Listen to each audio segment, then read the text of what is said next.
سورہ صفات پارہ نمبر 23 آیہ کریمہ نمبر 83 اور 84۔ نحمدہ ونصلی ونسلم علی رسولہ الکریم، اما بعد فاعوذ باللہ من الشیطان الرجیم، بسم اللہ الرحمن الرحیم۔ وَإِنَّ مِن شِيعَتِهِ لَإِبْرَاهِيمَ اِذْ جَاءَ رَبَّهُ بِقَلْبٍ سَلِيمٍ صدق اللہ العظیم۔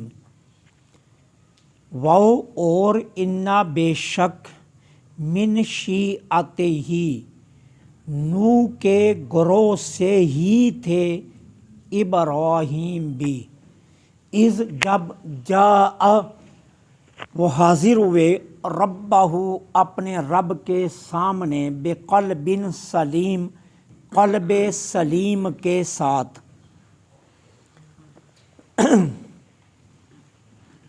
یہاں بہت سے احباب غلط فہمی کا شکار ہو کر یہ ترجمہ بھی کرتے ہیں کہ ابراہیم بھی شیعہ تھے۔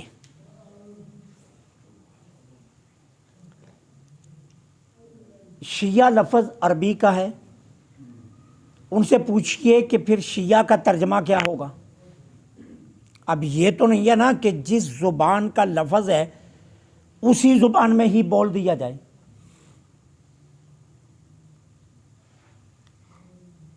اس کا تو ترجمہ کرنا ہے نا، تو باقی سارے جملوں کا ترجمہ کر رہے ہیں اور اس لفظ کا ترجمہ نہیں۔ شیعہ اصل میں اس کا مادہ ہے شیعہ، شین یا اور عین، شیعہ یہ اس کا مادہ ہے۔ اس کا معنی ہوتا ہے کسی چیز کا پھیلنا یا مضبوط ہونا۔ عرب میں یہ مشہور ہے، جب کوئی خبر پھیل جاتی ہے یا جب کوئی خبر جو ہے نا وہ بہت زیادہ مضبوط ہو جاتی ہے تو اہل عرب کہتے ہیں شاع الخبر، یہ خبر پھیل گئی ہے۔ اسی طرح جب کوئی قوم پھیل جائے یا اس کے افراد کی تعداد کثیر ہو جائے تو اہل عرب کہتے ہیں شاع القوم، یہ قوم بہت بڑی ہو گئی ہے۔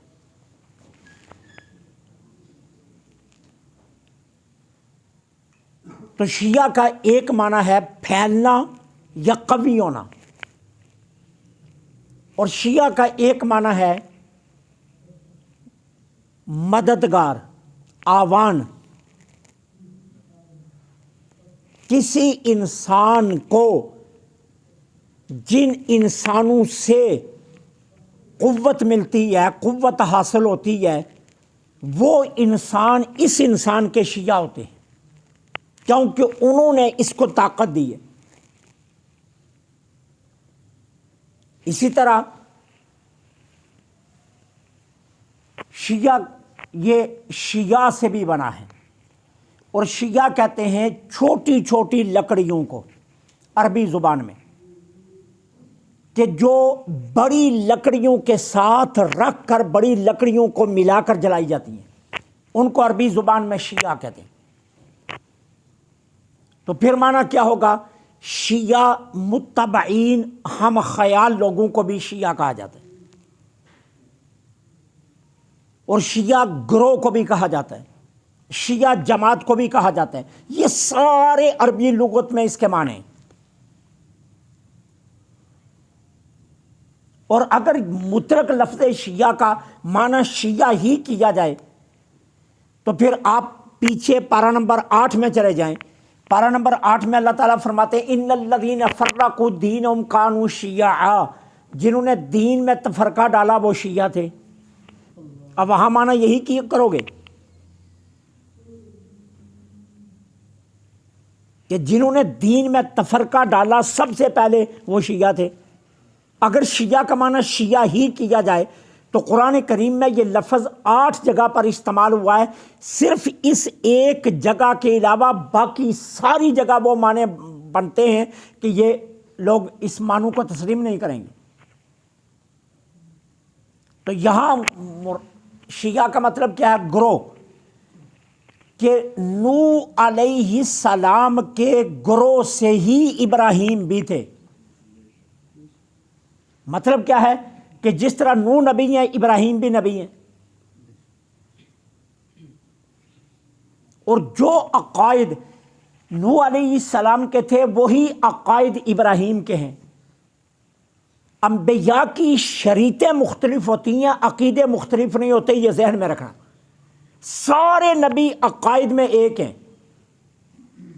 سارے نبیوں نے آ کر اللہ ایک ہے اس کی تبلیغ کی ہے، اور میں اللہ کا سچا رسول ہوں یا اس کا پیامبر ہوں، یہی کہا ہے۔ سارے نبی عقیدے میں ایک جیسے ہیں، عقائد میں سارے نبی برابر ہوتے ہیں، شریعتیں مختلف ہوتی ہیں۔ اور شریعت کس کو کہتے ہیں؟ شریعت کہتے ہیں اعمال کو، عبادات کے مجموعے کو۔ ہر نبی کی عبادت اور اعمال الگ الگ تھے، لیکن عقیدہ تمام انبیاء کا ایک ہے کہ اللہ ایک ہے، اس کے علاوہ کوئی اور معبود نہیں ہے، اور اللہ نے مجھے یہی عقیدہ پھیلانے کے لیے اپنا رسول یا پیامبر بنا کر بھیجا ہے۔ تو عقیدہ ایک ہے۔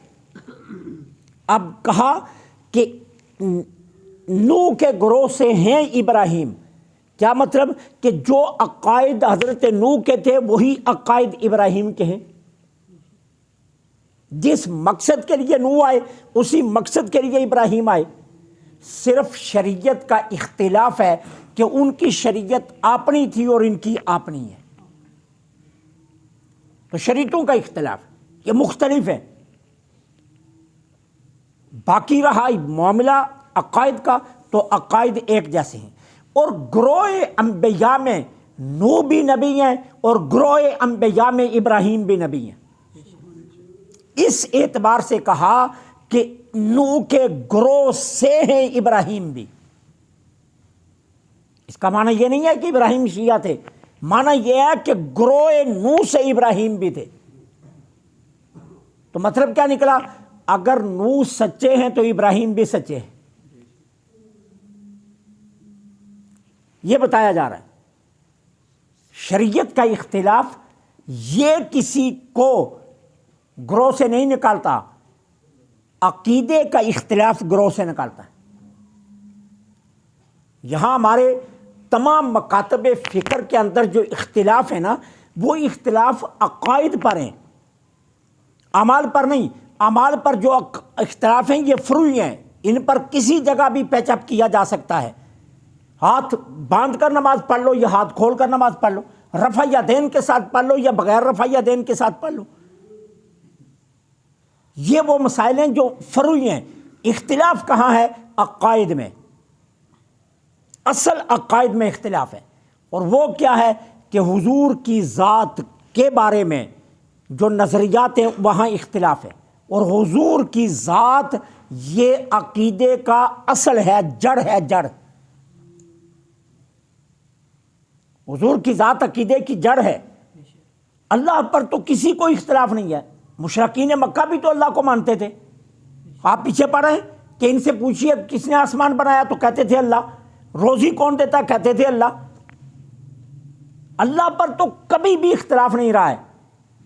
بت پرست بھی کہتے ہیں کہ یہ چھوٹے ہیں، بڑا وہی ہے۔ اللہ پر اختلاف نہیں رہا ہے، کسی دور میں بھی نہیں رہا ہے، یہ یاد رکھنا۔ اختلاف ہوا ہے رسالت پر۔ اب حضور کی ذات اپنی تمام صفات سمیت عقیدے کی جڑ ہیں۔ اب اگر حضور کی ذات میں اختلاف کیا یا حضور کی صفات میں اختلاف کیا تو یہ عقیدے کا اختلاف ہے۔ تو فروعی اختلاف کوئی حیثیت نہیں رکھتے، اصل بنیادی اختلاف ہے۔ جو گروہ در گروہ امت بٹی ہوئی ہے وہ بنیادی اختلاف کی وجہ سے بٹی ہے۔ آج اگر سبھی مان لیں کہ حضور بشر بھی ہیں لیکن بے مثال بشر ہیں، حضور نور بھی ہیں لیکن ان کی نورانی کیفیت کیا ہے یہ اللہ جانتا ہے، آج بھی سبھی مان لیں کہ ہاں دیتا اللہ ہے لیکن اپنے نیک بندوں کے نام کو شامل کرنے کے بعد اللہ جلدی دیتا ہے،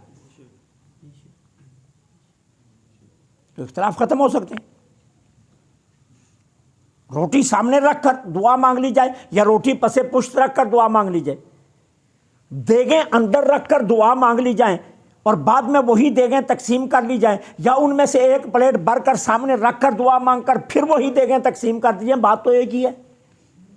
کیا فرق ہے اس میں؟ کوئی فرق نہیں ہے نا۔ جو کل کرتے ہیں وہ سامنے رکھ لیتے ہیں، جو قرآن خوانی کرتے ہیں وہ پیچھے رکھ لیتے ہیں، روٹی تو وہ بھی بعد میں دیتے ہیں۔ یا تو ہونا کہ قرآن خوانی والے یہ فیصلہ کر لیں ہم نے روٹی دینی ہی نہیں ہے، تو پھر تو ہم بھی مان جائیں گے۔ فرق کیا ہے؟ ایک نے پسے پشت رکھی ہے، ایک نے سامنے رکھی ہے۔ تو یہ سارے فروعی اختلافات ہیں، بنیادی عقیدے کا اختلاف ہے۔ اگر امت اس پر عقائد صحیحہ پر آ جائے تو ایک دم امت سے فروعی اختلاف کو ختم کیا جا سکتا۔ تو نوح کے گروہ سے ہیں ابراہیم، کیا مطلب؟ کہ شریعت کا اختلاف ہے، عقیدے کا کوئی اختلاف نہیں۔ گروہ انبیاء میں ہی نوح ہے اور گروہ انبیاء میں بھی ابراہیم ہے، ٹھیک ہے۔ اور یہ یاد رکھیے حضرت نوح علیہ السلام اور جناب ابراہیم علیہ السلام کے درمیان بظاہر قرآن جو بتا رہا ہے وہ صرف دو نبیوں کا فرق ہے، نوح علیہ السلام اور جناب ابراہیم علیہ السلام۔ حضرت نوح علیہ السلام کے بعد قرآن ذکر کرتا ہے حضرت ہود کا، اور پھر ذکر کرتا ہے حضرت صالح کا، اور پھر ابراہیم علیہ السلام کا۔ بظاہر یہی ہے، لیکن جب ہم زمانہ دیکھتے ہیں نا تو پتہ چلتا ہے قرآن نے سارے نبیوں کا ذکر نہیں کیا، اس کے درمیان میں صرف دو نبی نہیں، کوئی اور نبی بھی ہو سکتے ہیں۔ کیوں؟ حضرت نوح علیہ السلام اور حضرت ابراہیم علیہ السلام کے درمیان زمانہ کتنا ہے؟ 2640 سال کا ہے۔ نوح علیہ السلام حضرت ابراہیم سے 2640 سال پہلے آئے، اور ابراہیم 2640 سال بعد آئے۔ اب اتنی بڑی مدت میں صرف دو نبی تو نہیں ہو سکتے نا۔ تو چونکہ قرآن کا اپنا ایک اصول ہے کہ قرآن سارے انبیاء کا ذکر نہیں کر رہا، پورے قرآن میں 1,24,000 نبیوں کا نام نہیں ہے، نہ ان کے تذکرے ہیں، بہت کم نبی ہیں جن کا ذکر قرآن میں آیا۔ تو اس لیے کہا جا سکتا ہے زمانے کو دیکھ کر کہ قرآن نے دو کا ذکر کیا لیکن درمیان میں نبی اور بھی ہوں گے، ٹھیک ہے۔ تو چونکہ زمانہ اتنا طویل ہے، 2640 سال کا فاصلہ ہے۔ اب اللہ تعالیٰ ابراہیم علیہ السلام کی کچھ صفات کا ذکر فرما رہے ہیں۔ اللہ سب سے پہلی صفت کیا؟ اذ جاء ربہ بقلب سلیم، جب وہ اپنے رب کی بارگاہ میں قلب سلیم لے کر حاضر ہوئے۔ ابراہیم علیہ السلام کا ان کی پہلی شان، پہلی مدح جو قرآن بیان کر رہے ہیں وہ کیا؟ قلب سلیم۔ اب قلب سلیم کس کو کہتے ہیں؟ قلب سلیم ایک بڑا وسیع معنی رکھتا ہے اپنے اندر۔ اب ذرا سمجھنا، قلب سلیم اس کو کہا جائے گا جس کے اندر شرک کا ایک ذرہ بھی نہ ہو، جسے توحید پر کسی قسم کا کوئی شک بھی نہ ہو، جس کا دل جتنی زندگی جیے پاک صاف رہے، اور جس کے دل میں کبھی حسد اور کبھی کینہ نہ آیا ہو، اور جس کا دل اپنے رب کے لیے بالکل مخلص ہو، اس کو قلب سلیم کہتے ہیں۔ یہ 5 کمال جس میں پائے جائیں گے اس کو قلب سلیم کہا جائے گا۔